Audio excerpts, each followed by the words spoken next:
Chicho. Ate omuntu naaza kukola ki? Ntuza kukola ki ati? Twaze tujja mu kichweka ekyo. Tuze kikandi? Tukubaho tukuze. Konke otokukimanya ngo Don't mind, everything will be fine. Yeah. Hey, yeah. Nyabo. A moment, please. Nyabo. Ali goyitako bwotyo. Tondaba. no mutunuli obadde agala. All right. Thank you so much, guys, for watching this channel. My name is Maurice Jordan's Kawesa, straight out Aromatic Entertainment. Leero siri mu mood bulungi olw'ensonga nti nga movie industry yaguddemuko ekikangabwa. Ekisokera ddala nga sinagenda ku kikangabwa ekyagudde mu movie industry yaffe, njagala kusooka okusaasira abazadde mwenna. Mr. Victor wabirabyeko? Musajja yasaaba abaana era kikyampa zolinga obwongo okunoonyereza kiki ddala lwaki yakikoze. Onoonya ango zonna nosaawo measure zonna naye nga mubutuufu tolaba. nga tolaba kuba engeri gy'ogenda n'otandika okusanjaga obwana obuto otalina musango. n'olidde akamu kamwaka gumu kitundu akalala ebiri kitundu kati ddala really bw'oba olina busungu ng'obulina kumuzadde lumba omuzadde ate abaana bonna abo babadde bamuzadde omu. So musajja oyo ensonga ye tesobola kutegeerekeka, naye era there is no justifiable reason yonna whatsoever koyinza kuyimirira kugamba nti ogenda otte abaana abato ne bwaba muntu mukulu busungu kyo. obukukwasa ejjambiya. Killing is something exceptional. So kyabale kibi nnyo emyoyo gy'abagenzi Omukama giramuze kisa. Ate n'abazadde nabo nsaba Omukama ayongere obbakwatako bongere okuguma kuba ekyamazima si kyangu n'otegeka omwana wo ku makya n'omulaba n'oba oluusi abazadde abamu ffe twevugira abaana n'omuvuga n'omutwalayo nga mulamu bulungi talwadde n'akusiibula bayi daddy bayi mami ate ne bateekawo ne bakulaga ng'ali fine okay ne bakubira nti omwana afudde bannayisha kikanga ate yafudde ki tibamusaze tibamutemye bamutemye ng'olinga agamba kubanga you just imagine obulumi omwana oyo bw'aba ayiseemu. Imagine okulaajana nga toliwo ng'omuzadde, you feel so bad and pain. Owulira ng'ogamba really waakiri nandibaddewo ne nnwanirira ku mwana nga oba nandijjanjabyeko, but you can't. That innocent soul oba bamalayika tannasobya, talina kyeyakoze, talina gwavudumya, just pure blood. Kuba ffe eddiini yaffe tugamba bakatoliki nti omuntu atandika okusobera Mukama Katonda atandika okubala ebibonerezo byo oba okusobya ku myaka 5.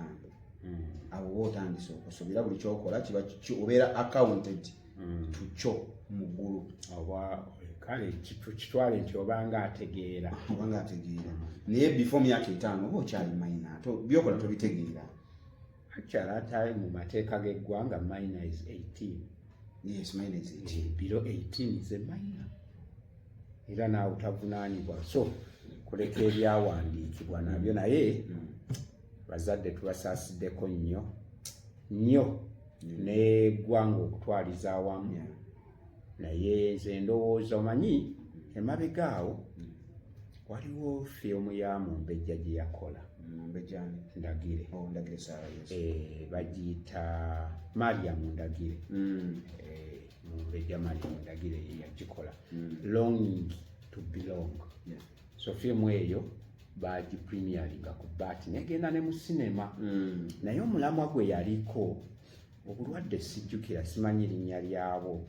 Naye ekintu ekyo bagamba kikuze nnyo kati mu ggwanga nti omuntu abeera nga mulalu nga temumanyi nti mulalu. Nga mulalu nga temumanyi era nga tosobola kulowooza nti mulalu because tulowooza nti omulalu yakwata amayinja yejjamu engoye yakola bino nabiri naye ng'ate waliwo ekintu kwabo omulamwa gwe baatunuulirako tyoli omuwala yalina best friend we nga mu kusoma neyegomba omulenzi ate omulenzi n'awasaamu mukwano gwe kati amusuula eddalu n'agenda anti liri eggambye mwe lye mutalaba n'agenda n'asoma n'agaggawala naye ng'alina obusungu yatuuka n'awamba omwana w'abano n'akola ebintu nga bannange nga mulalu naye eddalu eryo oba tolikola ki kyekino kyolaba omusajja tebakugamba yagendayo n'abuuza the previous day okuleeta omwana wano biri bitya ne bamunnyonnyola n'akomawo era nga n'okusasula ng'aze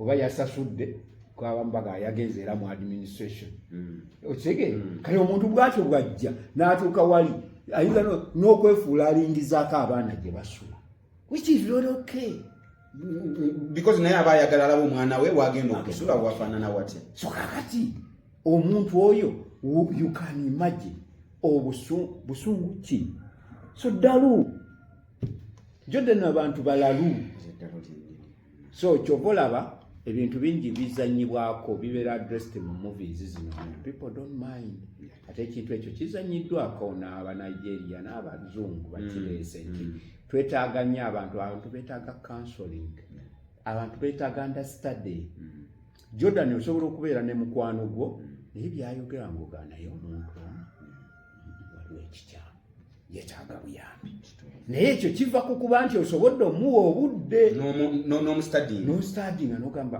kusinziira ku mbeera ayogera kino oluli ayogera kiri omunyiiza katono avaako kakati abamu tubibuusa amaaso naye omuntu oyo gw'onyiiza akatono kasita okintanalyze nga n'ogakana akantu kandi mutuusiza ku ekyo naye nga ye atuuseewo then take a step wabaawo ekikyamu emyoyo gy'abagenzi omukama agiramuza ekisa kakati ndi wano olunaku olwaleero nga Maurice Jordan Kaweesa channel koli bagita Maurice Jordan Scale Media nemba mbagambye I'm not fine because movie industry twaviiriddwako omuntu ow'ensonga manye ebiseera ebisinga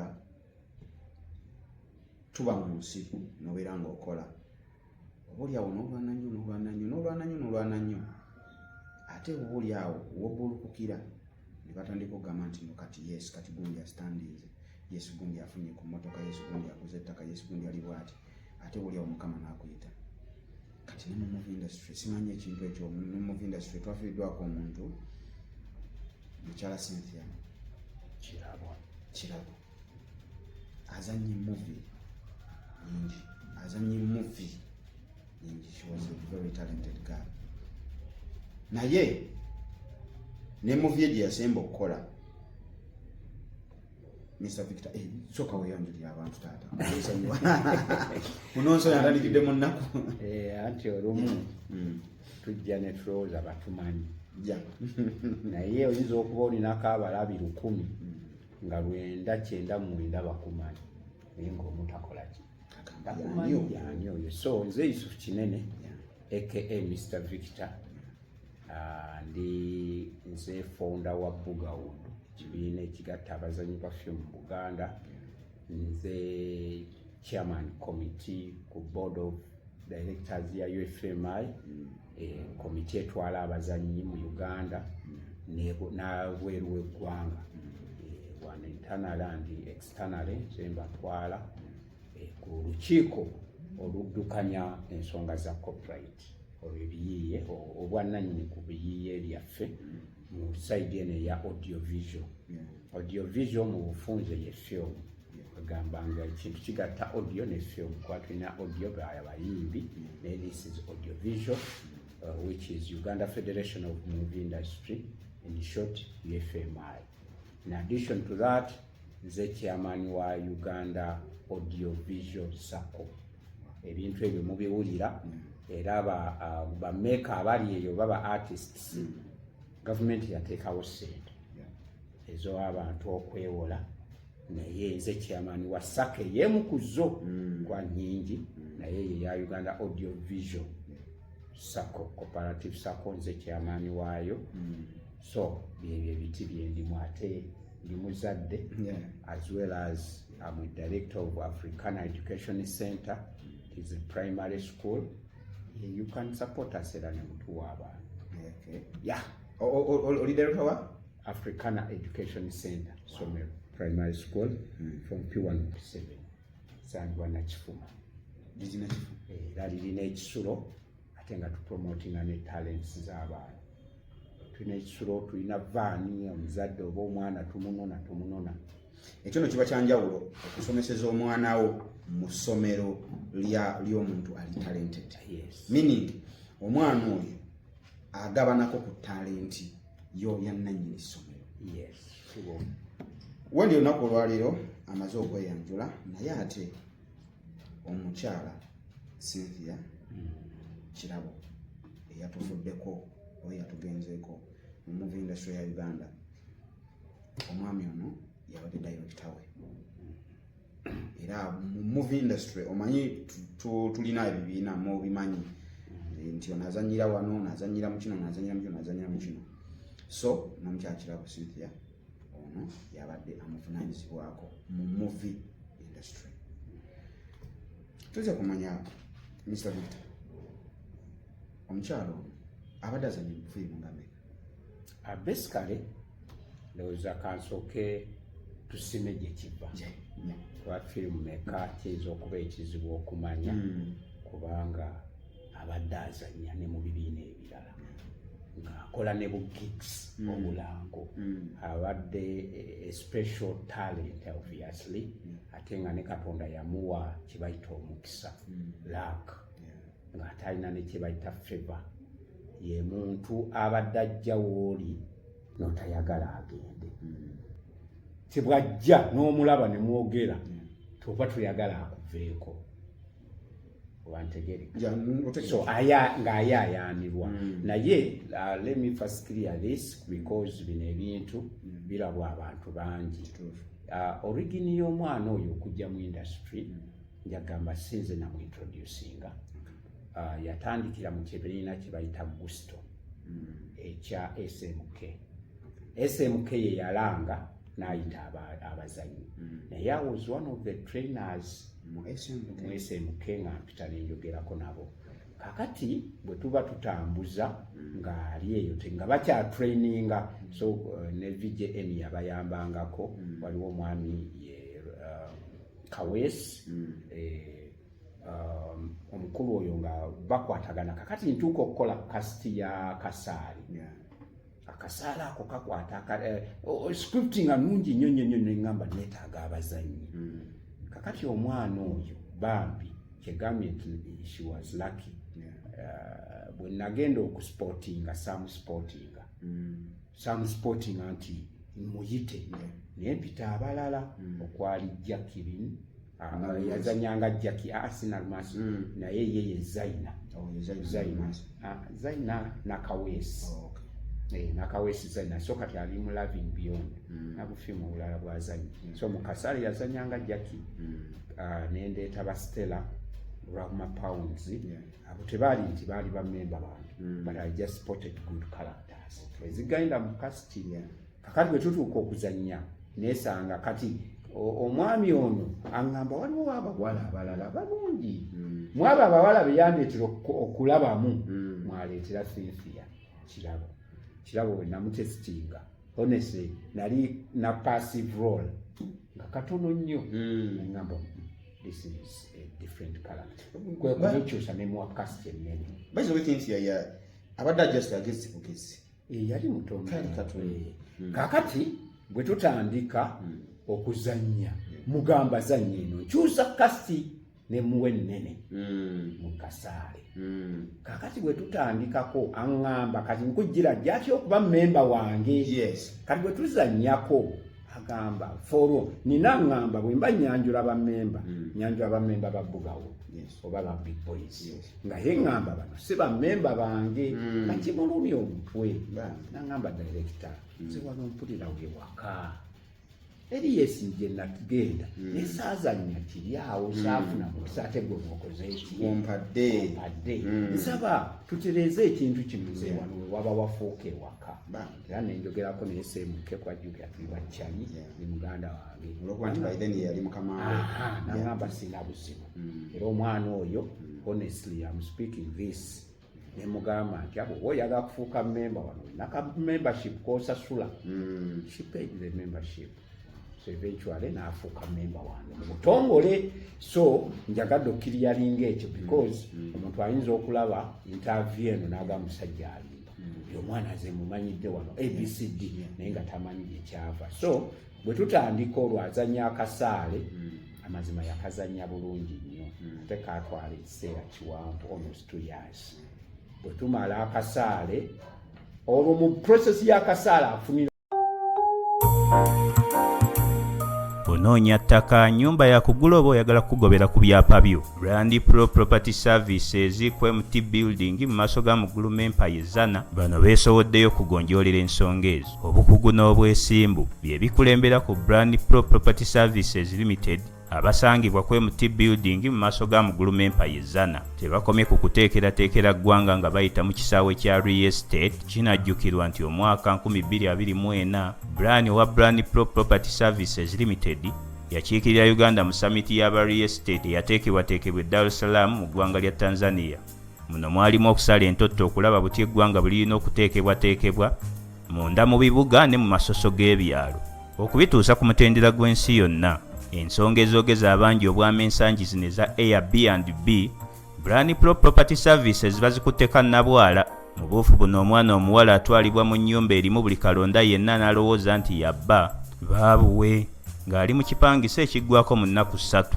Osobeddwa ng'oyagala kugobera ku letters of administration oyagala kukupuntira ttaka lyo kiyite land surveying weekwate Brand Pro Property Services Limited ku MT Building mu maaso ga Mugulu Empire Zana. Sisinkana Brand Pro Property Services Limited mu nkola eya tekinologiya ng'oyita ku nnamba z'essimu eziwandiikiddwa wansi awo. Kati nkulaze ente y'abato gyetunudde nti n'ebinyonyonto gye bigenda okugwa ate n'olekerera entujjozi n'entoli nga mafulungu. mu buggeeji awo obu yakolako mu kalango bakaali ka Guinness n'afuna ssente yansanyuka nnyo najja munange y'omu ku baana bembaddeko nabo nga bw'afuna ekirungi ajja n'akyeyalingako naawe naga dayirekita bampise mu kalango bampadde ssente nangulirayo kyeyangulira ye mwana eyajjanga ku seeti yalinanga dayale ey'amata naye nga bw'abajja ku seeti ajja n'amata akadomola Lucy n'aleeta bamwita yogurt n'aleeta yogurt bongo n'abituleetera ku seeti. So she was that generous person nga bw'oba naye you can't toyinza mwewala oba toyinza mujjako birowoozo ng'afaayo eri banne nga ye muntu teyabanga nnyo kuba followinga teyabanga nnyo muntu wa makeup ng'ekinene yasaako kantu katono naye ng'ate ekyewuunyisa ng'abeera ne makeup kit ng'awa banne ng'ajja nabyo nga yajja katono nnyo bwe weetegereza nga takola makeup kirya naye ng'ate banne bakozesa makeup we nga bwe baagala ng'abyetika ng'abireeta n'ateekawo ne bakozesa. So ne tutandika ne tuzannya tumalako akasaala awo nkola project ey'akatuubagiro era buli omu ku be nasoosa ku kasiti ne muwaloole era bw'abalabye bu video butrendinze ennyo obwe twasharinze ng'ali mu kuzina bw'ati ebyo ebifaananyi ng'ali mu kasuuti aka bbulu munda mulimu akantu aka red eyo kasiti y'akatuubagiro era nayo yagizanya bulungi nnyo.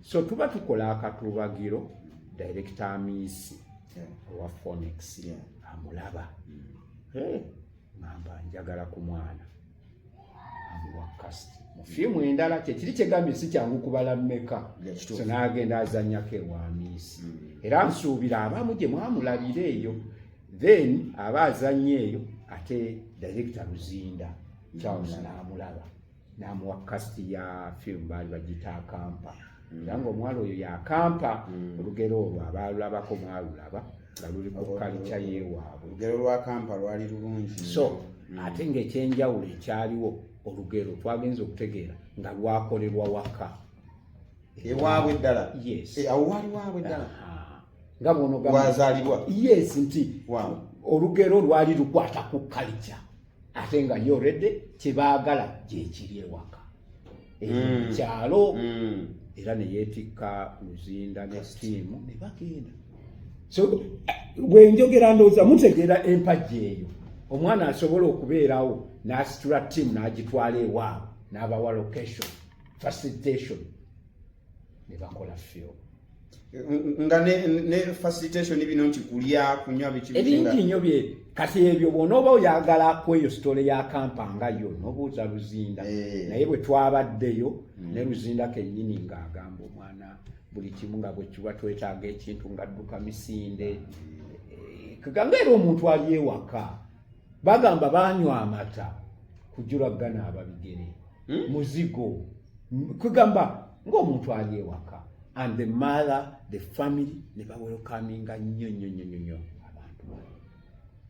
So we are talking about someone empagi ate nga abadde muwala ate nga teyeeganya. So n'azanyamu eyo fiimu ya Kampa azanya efiimu endala naye ezo zenyinza okumentioningako ezaali kale ezatambula ennyo ne bugigs obw'enjawulo. So bw'amaze ebyo nange newange waliyo zi feature film omanyi ffe nze ndi producer wa series okusinga. So feature film oluusi tetuzibala tubukola tubuyitanga mpandiibwa. Naye okimanyi tu movie industry ya Uganda egenda eviira ddala ku feature movies. Anti kakati trend yajja nti emabega wali feature twazitundanga mu libraries. Omuntu agula film mu library ogenda eweemuke wa modern n'ewalala ati amaduuka ago ne gagwa ne gafaawo. Kakati ng'ekisigadde ye online. Kakati ffe abagezigezi abaabuuka mangu tugize ku online. Kati bw'ogenda okulaba online feature film bw'ogikola eno eyinza okuwa view eddako n'egaana eri n'ega erikole. Kakati naye wano bw'eriba eddobo kaseri ne kakwata pa oba omaze obbanyumisa baba balaba era weesanga nga kasobola okukolera ssente compared ku feature. Ekirala twakisanga nga abaana betuzanyisa baagala publicity ensi okubamanya. Kati ng'ekintu ekiyinza okukuyamba ensi okukumanya ye series. Kati series zino nga tuzikola n'oziteeka ku TV era ng'abantu bakola kyayo okwawukanako ku feature. So weesanga nga omuntu azanye series akola mangu erinnya compared ku azanye feature. Ne bw'ozanya feature kikulu oli akola series emu olw'okuba aba alaba regularly ate alabwa ne ku TV kimukuza mangu. So yensonga lwaki bannange tetubaleka feature movie ye movies movie ngeri wakati wa dakiika 45 n'essaawa ngegwera esaawa emu kitundu saawa ngemu kitundu ekinene gyolaba neggwa gyolaba neggwera esaawa emu kati then seri yetambula ez'obutundu leero n'olaba katundu n'enkya n'okomawo zikuwa episodes n'ogenda episodes 2 ne bwe ziba episodes 10 ziba mpanvu ze series. So bwekyo bwekiri Mr. Victor omugenzi Cynthia kati obadde obeera naye abadde ayinamu obulwadde okumutawaanya ng'omuntu oba ekintu kyazi just abrupt honestly nga tonaba kuddamu katono abalabi baffe jjukira show eno ewagidde abanafe awa Morris Fashions bakugamba nti balina engatto ennungi okuvira ddala ku ngatto y'omwana omuto paka ku ngatto y'omuntu omukulu. Olina mbaga, olina kwanjula, olina kuhinjira, olina nika, balina engatto. Ate nammwe amasomero agali eyo ng'oyagala kuba waliwo amasomero agakitandise Mr. Victor nga engatto omwana agisanga ku ssomero okufuna quality ekwanagana. Yes, okufuna quality ekwanagana. So amasomero agampagidde, thank you so much. Mwebalire ddala. Nammwe abatanampagira mbasaba mujje nammwe mwogere Morris Fashions. Tuwagiddwa kiyamba. Tuwagiddwa abannaffe aba legit recruitment agents bo bakugamba ng'olina muganda wo, olina sister wo, olina omwana wo Uganda mutuufu obigezezzaako biganye akoze buli kimu kikyaganye. aba legit balina emirimu atusangibwa lwe emutunde opposite ne Kampala campus jijja osobola okujja ne tukutwala ebweru nobeera ate jjukira ka input nabagamba ku legit input yebantono okufuna kinene so n'ekyo mulete mu legit recruitment agency abeere nga asobola okufunamu ekinene twagidwa banafu aba Nikani Resort Hotel basangibwa ali Erweza. Nikani eyina facilities ennungi eyina n'abantu awagazi gwe oyina mbaga oyagala gikolera indo holo weziri enene obulungi oyagala gikolera mu garden nazo weziri enene obulungi ate buli lwa Sunday tubeera ne live band bayabwerere Nikani Resort Hotel bakiteekawo ne bagamba nedda katugize ku bakasitoma baffe why not Nikani Resort Hotel esangibwa ali Erweza atamanyi Lweza wakati wa Kajjansi ne Zana oba wakati wa Kajjansi ne Bunnamwaya wali Lweza so osobola okugendawo nobeera nga ate weefunira ekirungi atuwagiddawo nafe aba Brand Pro Properties abo bo balina amataka balina ettaka okuvira ddala ku ttaka lya miliyoni 2 paka ku ssente gwe zonna z'olyazo oyagala okubeera nga otambula nazo balina ebizimbe balina Airbnb oyagala kufuna kizimbe waliwo ennyumba gye nasembyeyo okubalagaawo eri mu Arkwright nabagambye ya $9,000 ejja $. So nawe osobola okugyewangala apartment nnungi nnyo atanagirabako genda mu video kirira wansi katono nnyo ogenda kuba ogiraba.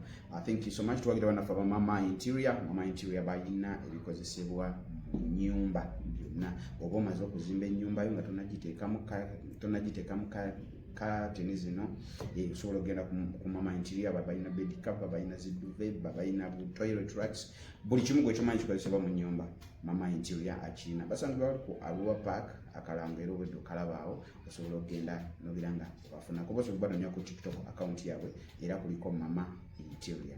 Thank you so much.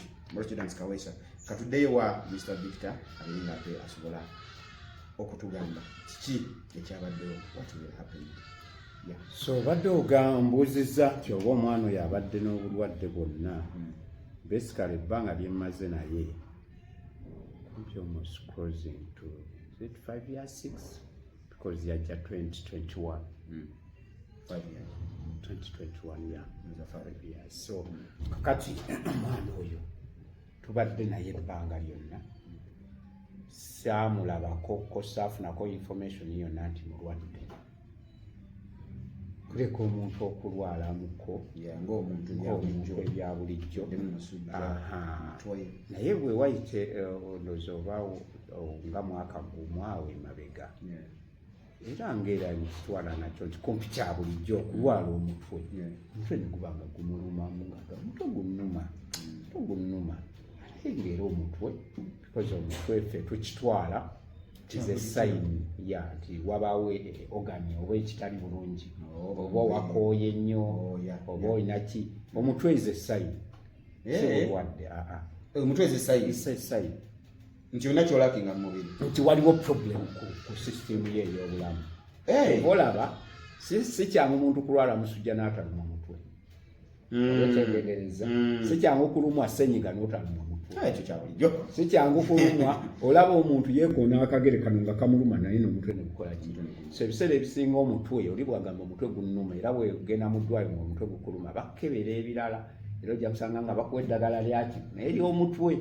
so kakati si kyekintu ekiri awo okuleka nga kibikamize too much ne bufuuka obulwadde obw'amaanyi era butera okuba nga bulina ogani kyebuba bwa affecting oba ku bwongo oba ku ki naye tekyali too much era nga tekimuteeka wansi so okusinziira ku baabadde bali naye yalwala for 3 days ng'omutwe guli ogwamulumako last year gwawona biri byawona ng'ajja singa bwonoga gundi mulwaddemu kyekintu kye nali mpuliddeko nti sinti ya mulwadde omutwe gumuluma gumutawaanya so nekikoma olwo nga bwomuyita mu movies abadde ngajja netukola ngajja n'omutwe gumuluma nga si bugamba nti omutwe gumuluma nga gwawona ngaali fine era abadde akolera entebe ng'alinayo saaluuni ye ng'alina ne bizinesi ze ba internet ebyo awo entebe so abadde akola era yava ku mulimu okutwalibwa mu ddwaliro so teyalina bulwadde buwanvu nti oba anyway era nga bw'omanyi Jordan fenna naddala emyaka gy'ekivubuka tebatera kulwala tebalwalamu awo n'asituka n'akola abamu abanamulwadde naye ng'akola omubiri nga gusobola okumanejinga so yalwala for 3 days agenda ku kitanda teyafaayo era obulwadde obwamutta mutwe bagamba mutwe guli ogwamulumako emabega eri kale tetujja kirifaalinga nti guli naye kyabaddewo omutwe gwe gwamuse 3 days you can't just imagine so omwana oyo ne bamutwala mu ddwaliro n'agenda ku treatment teyavaayo so basically kyenyinza okugamba Jordan tuli mu nsi kyetugamba nti oba bwana bwa nkoko era olwo obwana bw'enkoko bukulira mu ssanja Katonda n'abuyamba kitegeera nti tuli mu nsi etalina nnyo services za health abantu health yaffe tugenda mu ddwaliro nga tulwadde tetugendako mu ddwaliro kebera organizi zaffe naye ng'ate ogani eziri mu mubiri gw'omuntu zirwala mpola tekutuka lumu bweba kidini erwala mpola bw'oba olina obuzibu n'amawuggwe galwala mpola kati olw'okuba tuli mu nsi ey'okupambana ensi nga tolina choice ne bw'oba mulwadde olina okuyiriba kati okaka kali ebyo lwojja osanga ng'omuntu alina problem mu kussa naye nga tafuddeeyo okgenda mu ddwaliro kufuna kukebera lwaki nina problem mu kussa lwaki ntambula akantu katono nempeekeera it's not normal naye olw'okuba tuli baavu tetulina sensitization naye nga te facilities weeziri wano amalwaliro agakola general body check-up wegali naye challenge eriwo tuli baavu ebiseera ebisinga Jordan omuntu ayinza okgenda kati omuntu agenda ku check-up ne bamubalira ti ogenda sasula emitwalo 7 Jordan bw'oba tuli mulwadde oyinza ogisasula ngenda kukebera bukebezi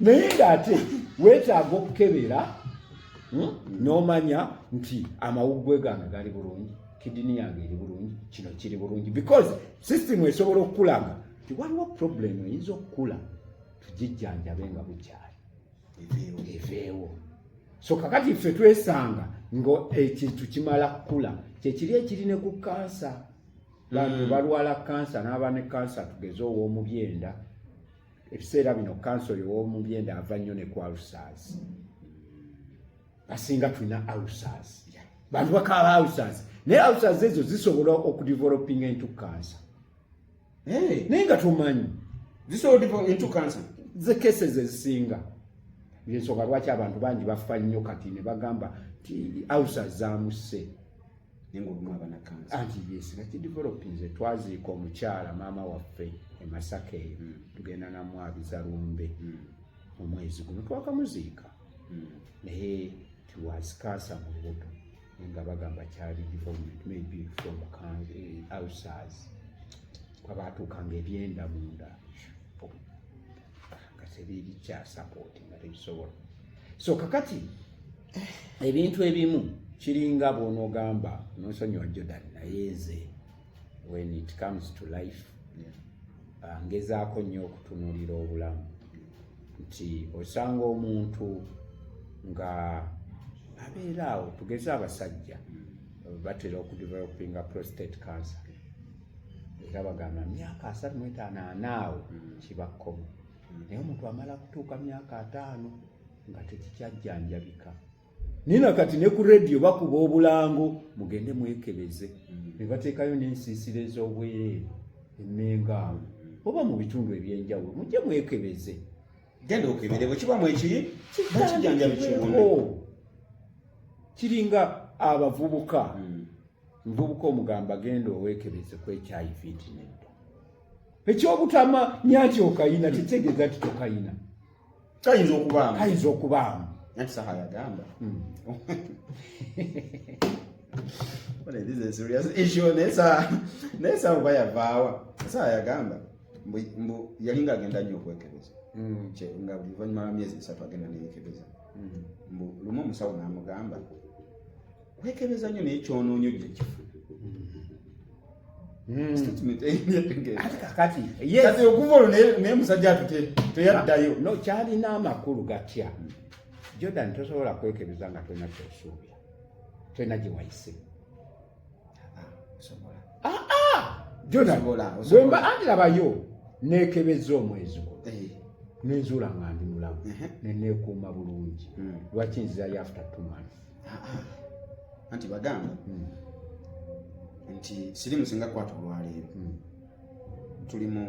tuli mu gwakuna ewekebeza mu gwokuna ng'oli mulamu akawuka kamala emyezi 3 kituufu ebyo andi nvudde ku kiri statement gye baamugamba weekebeza nnyo kyonoonyo ojja kikola ki omusawo kye yali ategeeza nti omala okwekebeza ne weezuula ng'oli mulamu kitegeeza n'oddayo n'okola ensobi so tokinoonya tokinoonya bw'oba oli mulamu today yes kati tereera kubanga akadde kano keweezudde ng'oli mulamu kitegeeza ne mukazi w'omulamu nti mukazi yayinza okuba atambula kati tukitwale gwe let us consider yourself era lwaki bwe mubanga osuubira mukazi lwaki ye tomutwala lwaki gwogenda ontegedde kati ate nina muganda wange omu kino abamu bakikola nnyo naye nga kintu kiri very healthy nnyo ye yagula butesiti obwo obuntu abeera nabo bwamuse katono nnyo nga kakulaga 2 kamu abalala ayina kiriniki ze bwe muba mugenda nga muweeta mugenda mu kiriniki kuteekawo omusaayi nga bagukebera bamweyongerayo so wesanga nti okukebera omusaayi kwa 10 mmeka naye lwaki tokola abstainence bwebwatyo tonnaba kuwasa nabaddeko ne tomboy tomboy omumanyi ateko ne tomboy naŋŋamba yali amaze emyaka egi nga tagenda mu nsonga zakwegatta naye nga ne bwakutama bwatyo okusaala mugongo okula yes obwokula ensonga ezo ziba zikola obulamu ate n'ekirala Mr. Jordan ogambye abstainence kankubuulire mulimu ebintu kiringa enjala bwekuluma n'ogasijja kulya ng'enjala ekola ki kaakati neweegumya naye omala n'okola ki katuleke kwebuzaabuza Buganda bagamba kwewuddisa ng'afukaana aba gonna mazzi kati gonna bwe gaba mazzi n'aba kaakati kati gonna si mazzi olwo gonna si ki ekiri kyetugamba okwewuddisa so ekyandibadde ekikulu si abstain kubeera royo w'amazima wetaaga omukyalawo obeere w'amazima bwe kiba kigaanyi option weeziri protect yourself bwe kiba nakyo kizibu gy'oli mugende ku musaayi they're all means so siyinza agamba muntu ti abstain ku muntu omukulu ku kya testing si kyangu so nina mukwano gwange yafunako ko girlfriend omukwano gwe yangamba ngu yali strict ne bwe muba mwegase leero girlfriend kuba yajjanga buli weekend nga ya Friday addayo Sunday girlfriend naye nga buli weekend lwazza balina okwekebera oba tetwekebere bireke ekyo kituufu nange waliwo yaŋŋambako naye bw'atyo ofuiti ebyo byonna bulamu omanyi Jordan okwekebeza kitwala seconds katono nnyo ne sente ntono naye ate obulwadde ate kyekiri kyegambye nti there is a cycle y'obulwadde kyekiri kyogambye goyinza okwekuma omukazi n'atambula therefore you don't have a guarantee girlfriend kyokyoba olaba nze namugamba oyo girlfriend oyo ali mutuufu kuba ennaku zino zaatali naawe from Monday to Friday tamanyi so kakati ekyo nno tugambye ekyo kivudde ku mbeera y'ogamba nti tufube nnyo okwekebeza okumanya status y'obulamu bwaffe kiyamba nnyo omuntu yenna naddala kati ffe Jordan tuli mu nseene ya art era nze neebaza Katonda kituwangaalidde mu art naye nga tuli balamu kuba abantu abasinga bagamba ba artists benzi ba artists bayaaye babitusibako boolaba abo so kiba kirungi nnyo n'oba proving wrong no living a life yo n'ofa birala n'otafa bulwadde weewaawo n'abalala tetubasabira bo bakole kinaye mwami Jordan nina problem balabi baffe nsaba bansonyiwe kubandaba sinywamu tamiiza naye munaye omwana ono bwe yafa yafiira Ntebe nali musaale nnyo mu kulaba nti tugenda mu kyalo okubugiriza abakadde so natambula ekiro ekyo ne tugenda twasulayo naye gye twagenda bw'oba omanyi setup abalaba ku bifaananyi nga faamu nene ng'obunyugovu buli wali tolina weweewogoma ne tusula nga tutunula tusiba nga tukola n'ekiro ekyaddako kati amaaso gano kwe kumyukamu naye sirina buzibu temunsaasira nti ndi mulwadde oba temugamba papa ennaku zino akozesa biki manyi oyogedde ku kingisa naye amaaso gatera okubanga oluguudo lwennakawuka ye oluguudo lwennakawuka naye nga siri mulwadde naye omukulu ono bwe yaŋŋambye nti ayagala twogeremuko ku nsonga eno nendaba nga sinza gibuusa maaso wadde sinnaterera kubanga I spent sleepless nights ate nga tukola ekirala sijja kulimba ku bantu abatono benaakoleza ku mmunye era ngumye nanye emabega awo badde njogera katono mpitewo omwana ono yandeetera okwoza ku mmunye amaaso so bambi kyali kinene nnyo omanyi Jordan waliwo abantu betuwangaala nabo naye omwana ono twali tuli mu bulamu obw'okubeera nti ku house abeerawo almost regularly atoyinza kumala wiiki nga oba ennaku 3 nga si kyangu so kega yali afuuse nnyo part of the family so nga tuba nnyo naye nnyo twatuuse mu kuziika munansonyiwa naye omanyi wadde omufu tayogerwako bibi naye wabaawo byowulira nga gano mazima buli muntu yakaabye muto mukulu naye ng'omuntu akwata akazinano n'agamba ono yantwala e Kampala kyokka ate nga ye muto kwegamba omuto ye yaleeta mukulu and I witnessed that kubanga I happened to visit her ewakawe yali abeera by that time yali asulawo Kavule ebwayise twalina location yenyo gye yali anfunidde manyi yali generous nnyo nga bugamba twetaaga location bweti ninayo mukwano gwange alina office so yantwala tulambula office ng'ate nanye waasula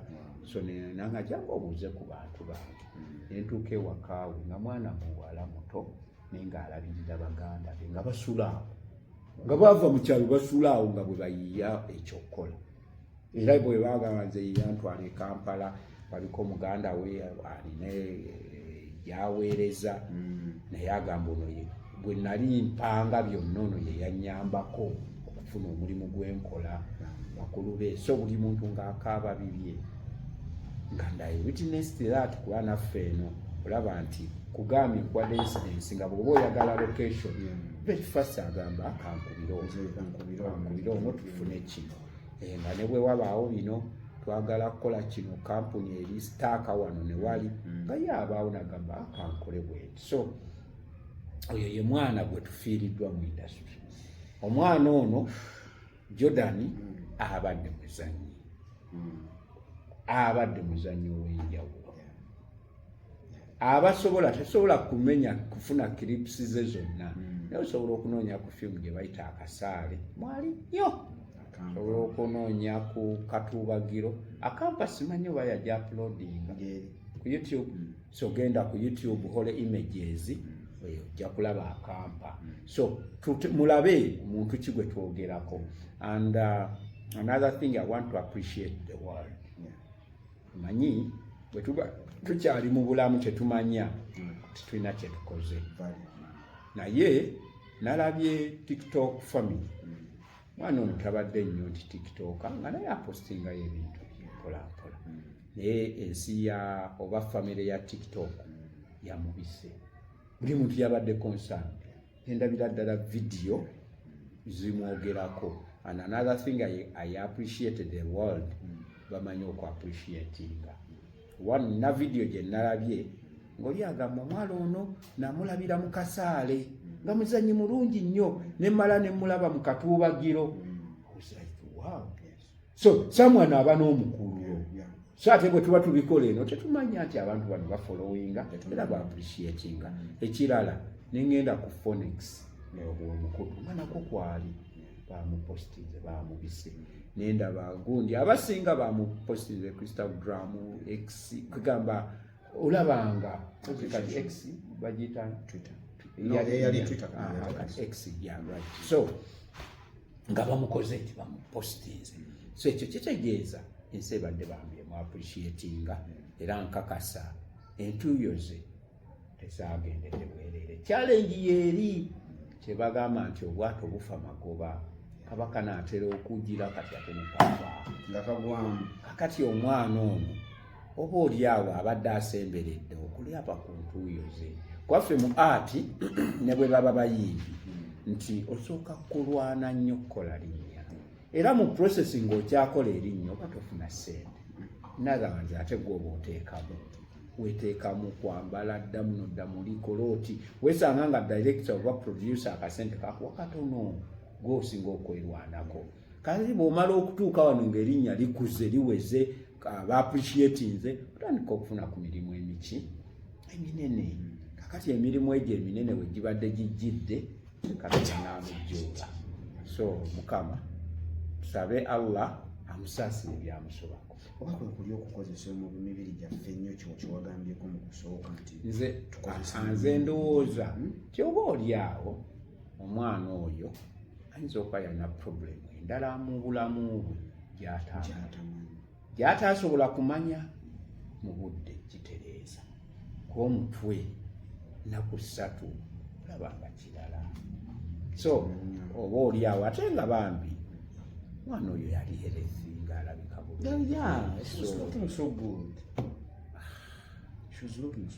naye nga bwe tukedde bwe osoose mu ntandikwa ya programu osaasidde abazadde naye akyalimu so naye njakomawo njakomawo emirundi 2 yakomawo kumukyazanga movie legend movie actor tekesooke mbuuze omuntu bwaba akyaza nnyo oba ng'akyayimba anaaba legend kasitoba kyetwandiise legend ye muntu alina omukululo aluddemu ala sinakulwa nnyo kiri awo tetukitwala kulwa oyinza okulwa mu kintu nga tolina kyolaga kati omuntu legend yalina omukululo ayeebuzibwako kati ffe mu busiraamu tukitajjibwako hadiisi oyinza okuba oli musajja mukulu olina emyaka 6 naye nga mu ddiini tojjibwako hadiisi tomanyi kakati ffe omuntu ono aludde mu industry nga talina nekyakoze nyinza okuba mbaddemu emyaka 10 naye nga byenkoze bisinga abaddemu emyaka 5 kati oyo ani aba alina omugaso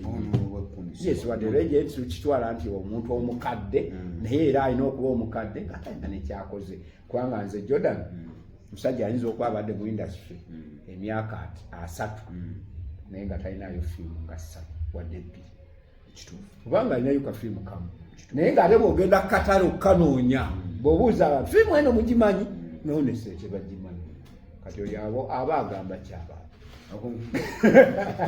kuba talina kyogamba nti kuba kati gwe firimu ozirina omakinze ba actors and actresses omakinze ba producers omakinze ba editors studio nyingi ng'ate ne bw'oddako ku saidi eri ey'abayimbi naye gyendi nekubayimbi ye by the way nina emboozi nyingi eyo nina oluyimba lwenakulabamu olwani kalijjo natandika waliwo oluyimba lwa Kabuye olwakamume webale nnyo agamba akasajja kakulu nnyako naye emboozi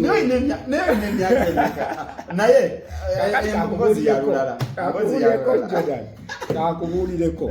Nali nga tulowooza. Yeah. Bakugamba emyaka gy'omuntu n'owakana. Nga naye olowooza mukulu nnyo. Naye lwa nsonga oba omulaba buli lunaku. Kakati Kafeero.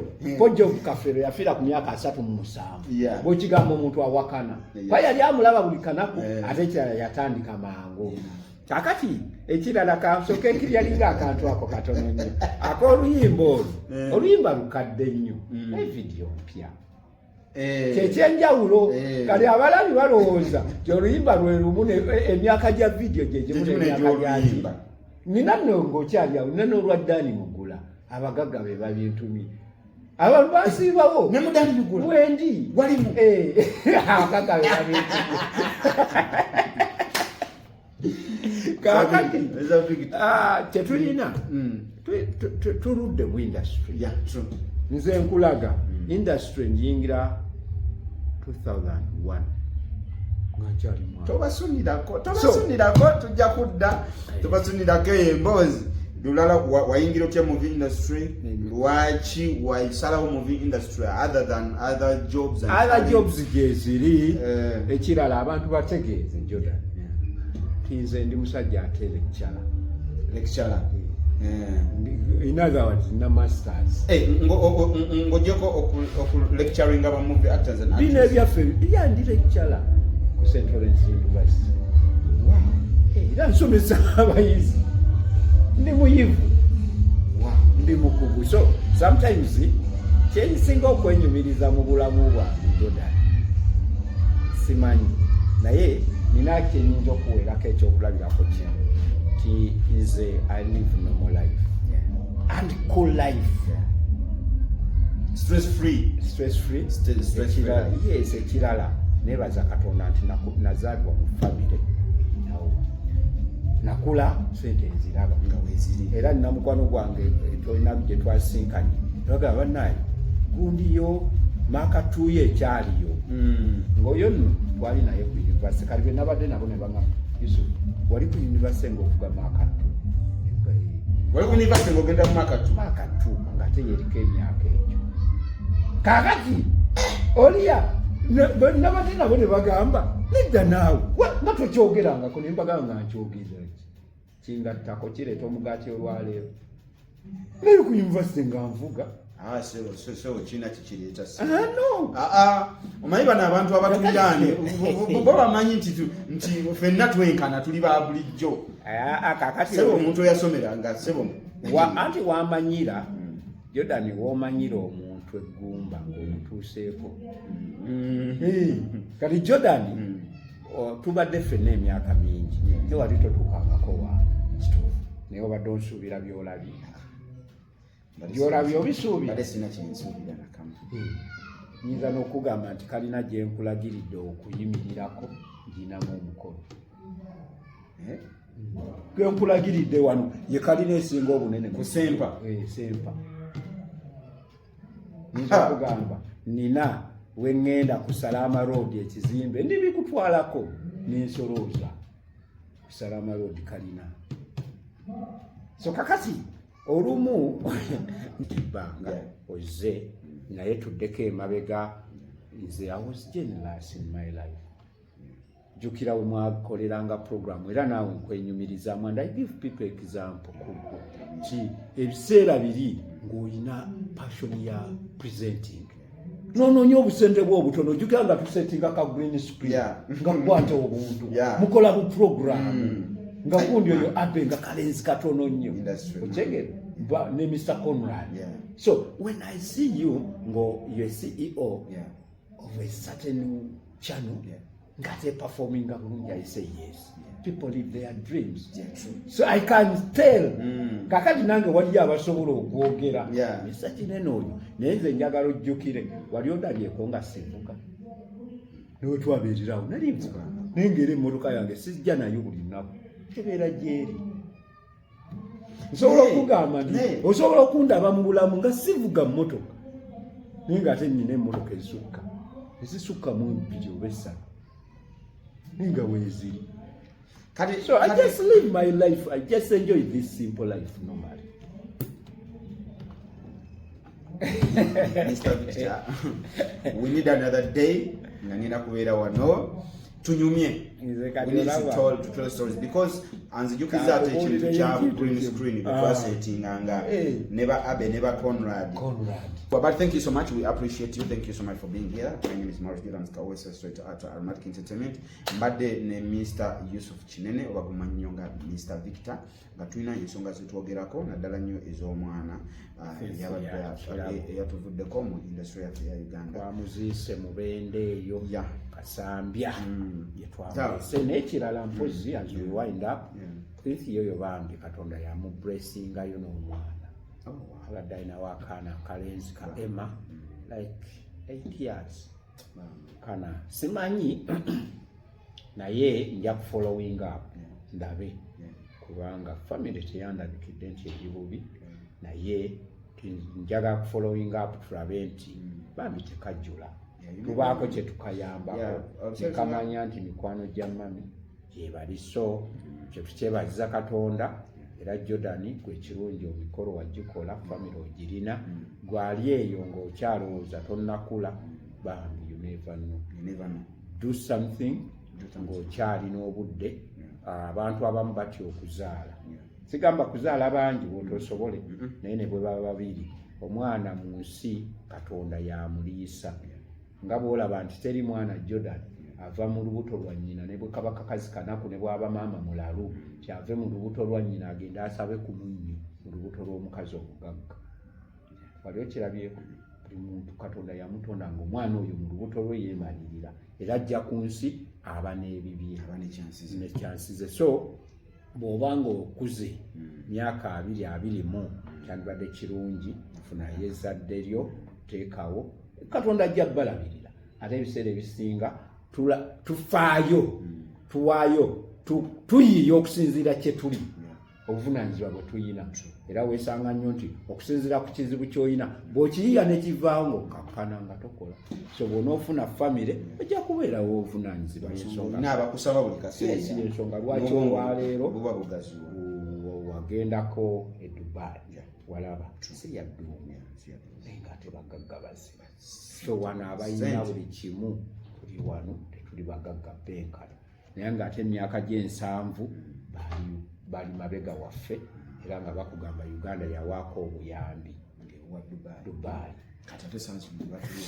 so olw'okuba ffe tuli comfortable tulya tunywa twefuula abatalina bizibu ensonga lwaki tetuyiiya nnyo so obwo bwe bubaka bwange eri gwe wenna omulabi waffe ekirala njaga kukubiriza kulaba firimu zaffe zemikutu gyange Bugout Films osobola ogendayo n'ogiraba eri film creative yenna jangu wewandiise mu sako sente si nnyingi gavumenti yatuwadde sente oyinza okuba towagira gavumenti eno nze sigamba nti oba ki naye ate bwebaako ekintu kyetaddewo utilize it kwa sente ebinnya mu nguudo bwe biba bikuba tebikuba wanuubu mwewa movement bimukuba naki eddwaliro bwe mutabaayo ddagala terikufa ku bibiina owagira kibiina kyensi etunyiga bumu so wajjawo omukisa nga osobola okubaako kyonoga kijjeeyo because at the end of the day abaana abo bajja kubuuza taata wali mu industry wazannya fiimu wakola ki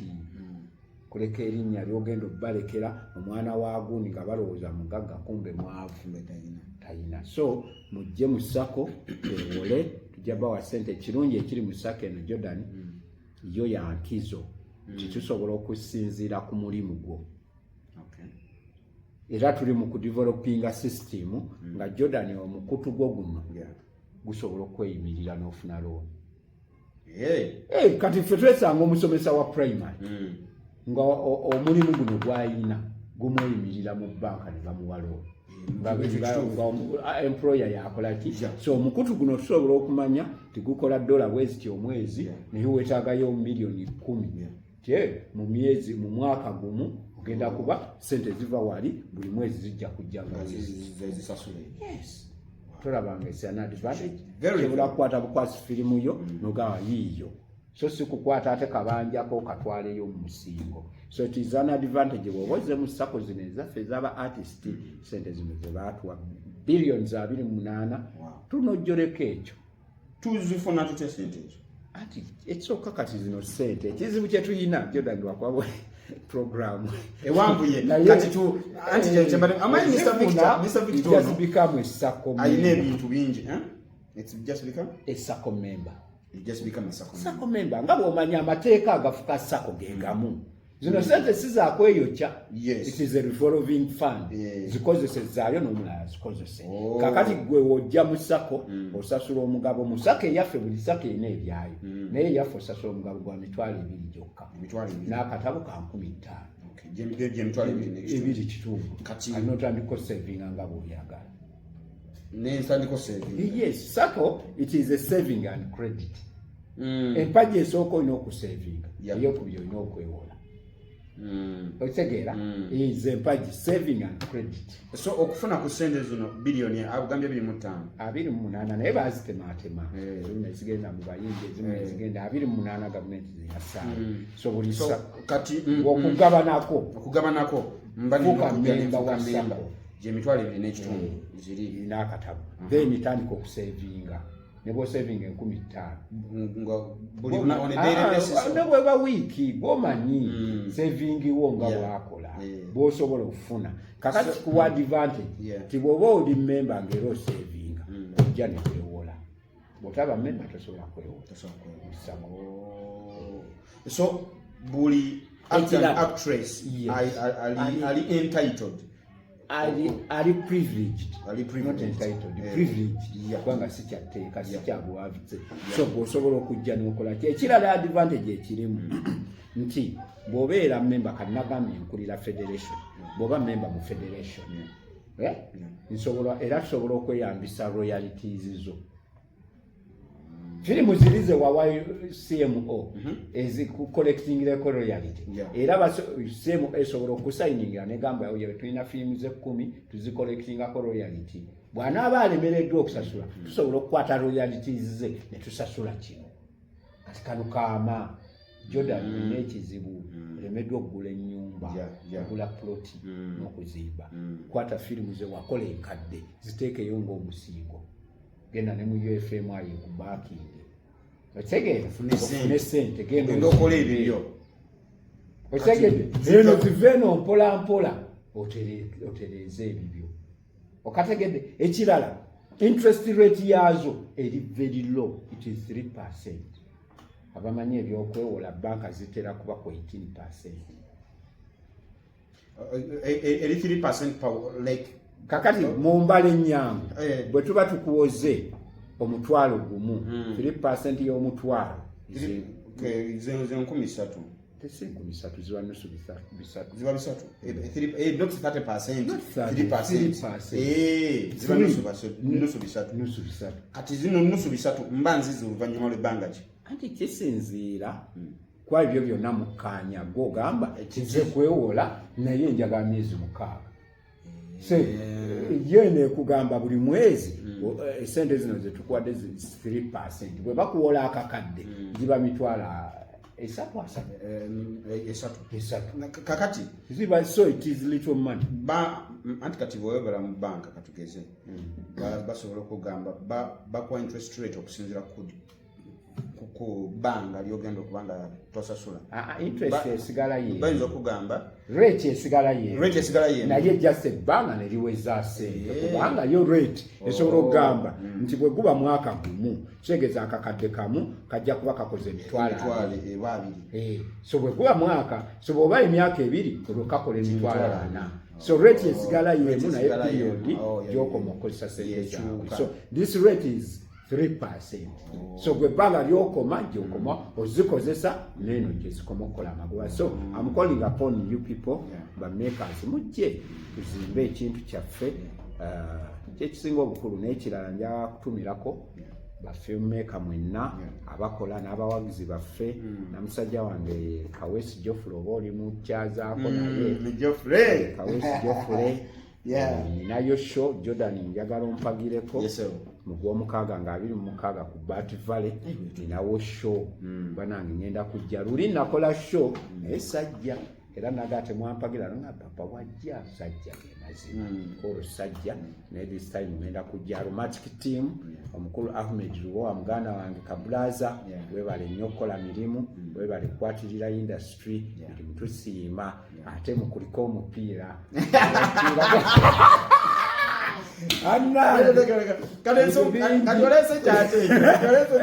omupiira ogwo gwali buzibu nnyo naye nga bannaye tujja kudda nno tubakube ujja tukuba naye mulina amaanyi naye nga naye mbagala nnyo my brother Ahmed Lubowa. I respect you so much. People are respecting omukulu Ahmed Lubowa and waliwo ekintu nze ndi mu kizimbe era kijja kutuuka manyi waliwo ebitiibwa bye bagaba naye omusajja oyo alina ebitiibwa byagwanidde mu industry. So Mr. Lubowa nze nja kivuga kubanga nze ndi muyivu ndi ku university kwagala muwulira baddokita naye baddokita abamu baba tisigamba nti basoma biri bitabo naye asobola okuba dokita mu ekyo kati nga Dr. Mulindo wali dokita mu mupiira mu bintu ebyo n'abeera dokita. So tulina ebitiibwa so nze ndaba we are building it. Sajja oyo asaana ekintu ekyenjawulo era kanebaze okwongerezako ekyo kanebaze Mr. Segawa John Segawa yavaayo olumu n'agamba nti Dr. Ahmed Lubowa gavumenti singa ebadde esobola yali badde emuteekawo nga ekyokuyigirako kyekiri netumusomako kyekiri kyegambye olwasobola okuweebwa ekitiibwa kya dokita n'agenda ne mu universities n'asomesa mu kintu kino nayeebuuzibwako kyekiri kyegambye nti osobola okusanga omuntu ng'amaze emyaka mingi naye nga teyeebuuzibwako yategedde. So mukulu Ahmed papa nze webale nnyo muganda wange ze mwita Kabulaza bwe twazirunda bwe tuzisambye so webale nnyo kwatirira industry nebyokoze n'abantu abalala mwenna ba Prince John Kibinge badde baddako mu byobufuzi naye era still industry bagisigalamu omutima baguyina zimba nene tagikubeerera kakayumba katono simayongerako ojja kuguzimba ogunene ogubeeremu ate wekka n'okulema okumaliriza bakuseera takwazika uganda olumanyi mutuuka mu katale okugoga engatto ng'oli mutunzi wangatto ogamba omuntu engatto eno ya mitwalo 8 tulina omukolo gamba bakusedde togigula kati aye omuddayo mugenda ku mikolo takwazika ye kati oluusi nga n'ey'omulala gyeyagambye nti yabbeeyi ate nga ye gyayambadde so bakuseera takwazika so in other words zikola ebibyo nga ggwe tosinzira ku balala. Mwebale nnyo mwebalire ddala Yusuf Kinene Mr. Victor Bugala. Thank you so much guys. Mwebalire ddala anyongera okubajjukiza nti ku East End Aromatic Entertainment erina show emanyiddwa nga No Way Out kawedde mudda wali ku theatre La Bonita tugenda kubanga nga tuzanya ne bannaffe aba The Ebonies nalabye posta mwami Lubowa nga de bossa nga kwata bossa nga adduka nga kawedde mudda kaina jala naye wendi baza nina okujja always I support Aromatic. Support you. Thank you so much. Anyway, have a blessed night, guys. I love you so much. Until we meet next time, let us meet in the comment section. Thank you so much. Have a blessed night. Bye-bye.